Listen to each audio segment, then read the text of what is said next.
What's up guys? Andito nga pala tayo sa Technological University of the Philippines, Cavite Campus. So tara, let's go!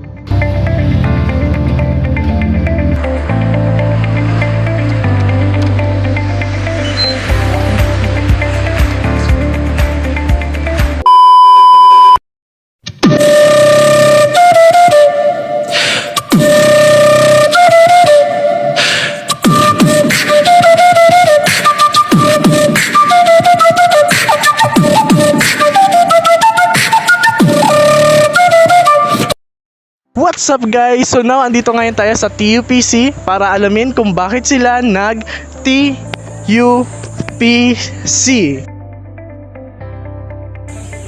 Bakit? Ako. Nag. TUP.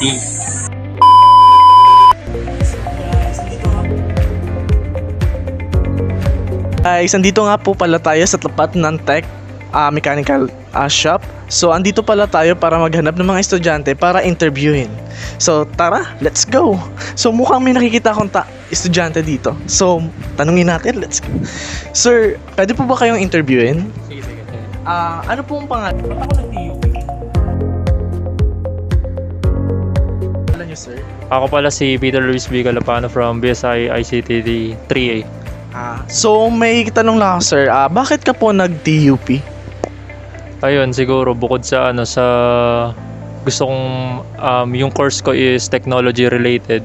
Malapit din kaya hindi hassle kapag bumabiyahe.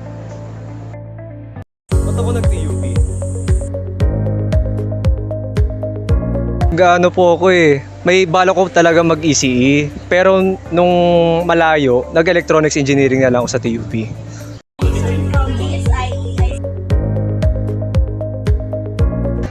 Noong time kasi na nag-enroll ako, ito na lang yung state college na tumatanggap na non-STEM students.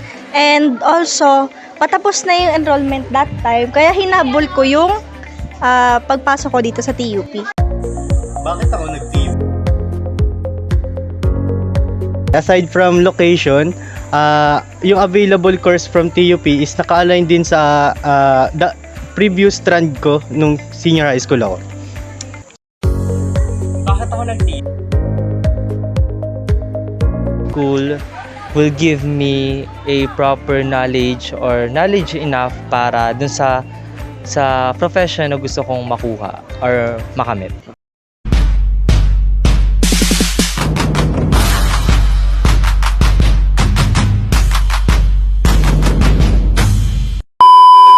So experience ko here in terms of academic, talagang in terms of ratings, nakafocus sila sa pag-gain ng knowledge ng student, and then natutunan ko rin na maghanap ng bagay na can finance my needs.